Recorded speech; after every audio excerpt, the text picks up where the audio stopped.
You flippy-flopped onto Palm Swipes After, a judiciary about the latest episode of Mom Swipes Left, a podcast with two middle-aged boob sisters with crotch cleavage who are artists of the mind. This is episode 41, about MSL episode 180. I'm your host, Pomme de Terre. Welcome.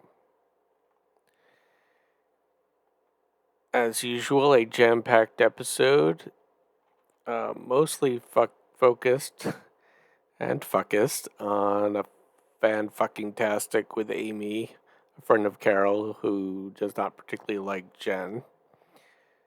I'll get to that in a medium, just a minute. Apparently, my brain is not with me this morning. It's hard to fit much up there. Shits and grievances,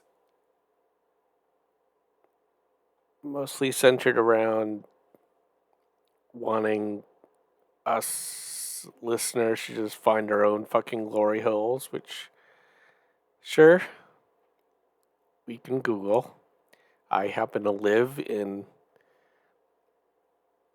nature's glory hole, except instead of dicks getting shoved at me, it's mostly earthworms sticking their faces in my face.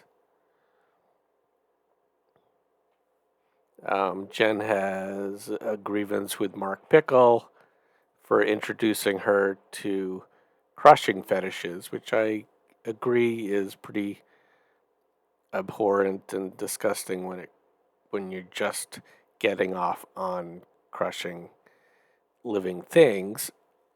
I'm wondering about, there must be a subwing or sub something of that where you're actually crushing things for sexual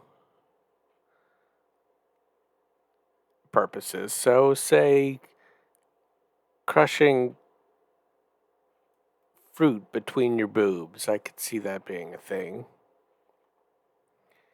That's pretty much all I've got, because I'm trying intentionally not to spend a lot of effort thinking about this. A few thoughts about the conversation with Amy. I can understand Amy being protective of Carol since they've been friends for a long time, even though Amy first became friends with Carol by slapping her, which I'm sure bugs Jen to no end because she's been wanting to do that for years. In fact, I think it's on her official Make-A-Wish Foundation request that on her deathbed, Jen will get to slap Carol in her hospital room. I appreciate you, I believe, is a Ted Lasso thing.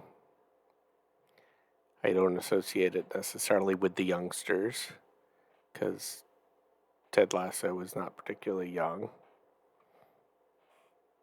Small hands making dicks look big is, in my mind, a Deadpool reference. When Deadpool has to cut off his own hand and it grows back tiny.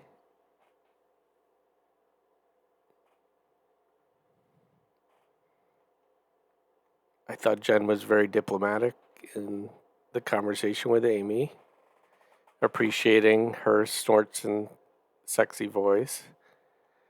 I didn't really get it, but she's not going to listen to this, certainly if she's not going to listen to the show.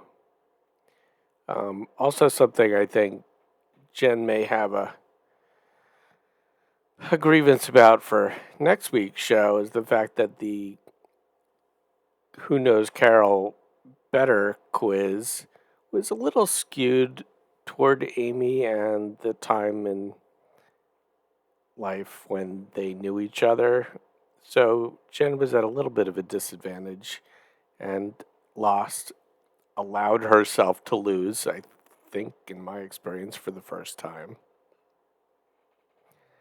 Good segment on genital surgery, which I have a little commentary on, or an observation I made, is that Most of the women's procedures were for what I would call shame elimination, things like reducing camel toe. Um, some might even say that revirginization, what was that called? Hymenplasty, um, could be seen as a way of eliminating shame, and also sexual enhancement for women, because who else is going to do it? Whereas men's procedures were mostly focused on ego boosts. You want it to look longer and thicker and tighten up that scrotum, although all you really have to do there is a polar bear dip, and that puppy will suck right up into your body cavity. So where's the procedure to reduce penis head size and thus eliminate that embarrassing camel nose or moose knuckle, as they say? Probably never, because men wouldn't allow that. Finally, I just want to know, will Jen's tumor-like charm grow on Amy enough that she'll actually listen to the episode that she actually was on? Will Amy learn that there is, in fact, hate in the world?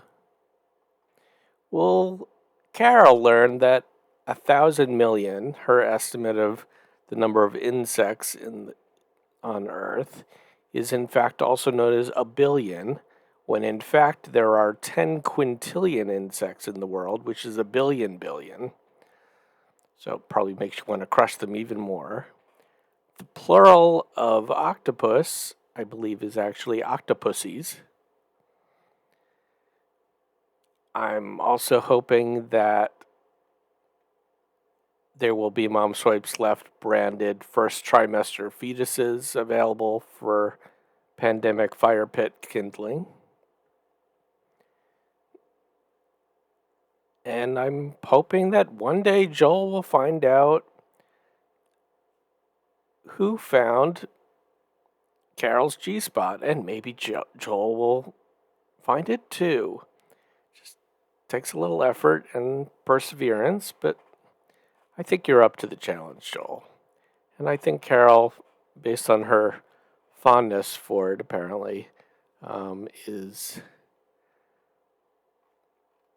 up for it as well. I hope that Jen finds her clit hood, unless she did in fact rub it off. And if that were the case, then hopefully you can get a new one made from, I don't know what, the skin between your toes. That's all I've got this week. See you next time